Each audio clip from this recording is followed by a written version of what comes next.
Unilevel tayo. Okay. Tanda mo, meron kang first level hanggang 10th level. Okay. Yung first level mo, kunwari bumili ng complete. Okay. Tanda mo, pagka first level, 5% yan. Pero pag direct mo, additional 5% pag direct referral mo. Okay. So, ibig sabihin, kunwari, direct ko yan. Pag kinompute mo yan, 10% kasi direct ko, first level, okay, times 220. Saan galing ang 220? Commissional points. Okay? So, magkano kikitain ko sa Jason? So, pag bumili siya ng isang complete, 22 pesos ako doon. Okay? So, hindi tayo nagbe-base sa DP or sa SRP.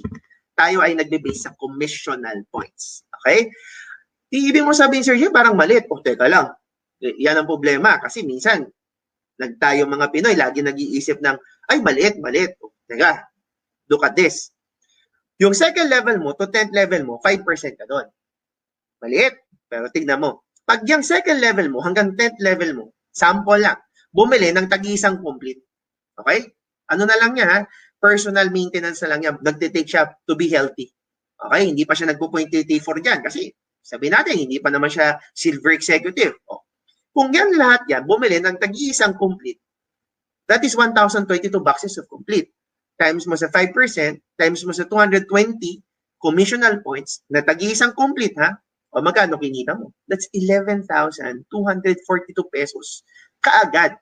Doon pa lang yan sa sariling personal maintenance nila. Paano kung nagbebenta pa ng products? Paano kung double pa yung binibili niya o triple pa yung binibili niya? So, mas malaki pa sa 11,000 yung nawala sa'yo. So, yan yung sinasabi na extra na unilevel. Okay? So, Jason, wait lang. Paano kung hindi mo bumili yung 8, yung 9, yung 10? Hindi lugi ako. Diba? Okay. Yun naman ang papasok, yung tinatawag na dynamic compression. Kasi yung iba hindi naintindihan na may dynamic compression tayo. Ano sabihin nun?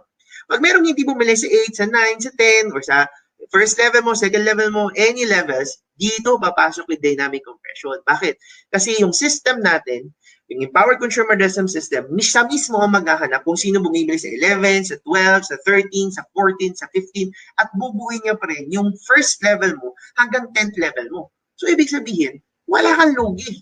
Okay, bakit? Kasi lahat ng downlines mo, lahat ng consumers na under your organization, kasama yan, babayaran ka. Okay? Pagka merong dynamic compression.